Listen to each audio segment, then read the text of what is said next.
Australian shoppers are no longer saving up for big purchases and are instead flocking to buy now, pay later schemes.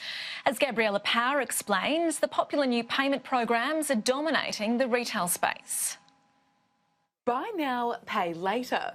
It's a scheme millions of Australians are choosing when they hit the shops. Because I couldn't afford the shoes at the moment, so that's why I downloaded.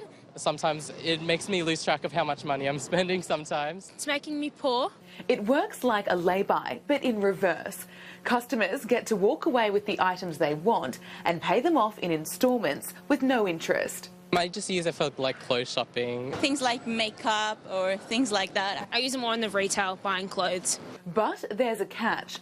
Companies such as Afterpay and ZipPay make their money by stinging customers with late fees or admin fees. They also charge retailers a percentage for every sale they make. News Corp's national personal finance writer Sophie Ellsworth warns customers need to think twice before signing up.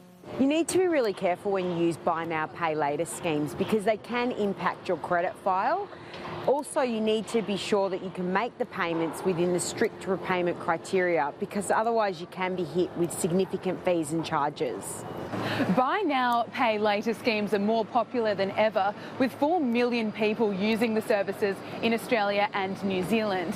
And most customers are pretty happy about the arrangement. A recent report by Asik found 86% of consumers who used buy now, pay later apps planned on doing so again. There's many other schemes coming onto the market. There's Split It, there's OpenPay, just to name a few of them. So we're going to see more and more buy now, pay later schemes roll out. And definitely it's a trend that's growing. I mean, most of them have only been around a few years.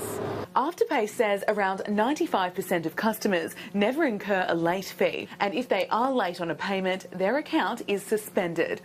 It's a risk many millennials are taking. It is true that a lot of people who use buy now, pay later are millennials, and that is a massive concern because we're bringing up this generation who have learned that you can buy things now and worry about paying for them later. But not everyone is jumping on the trend. I don't like spending money I don't have. I think a lot of people probably use it when they don't actually have enough money to buy something. And it's usually spent on things that people probably don't need either. There's quite a bit of fees that come to it, so I'm hoping to not use it anymore and just pay things straight away. Gabriella Power, Sky News.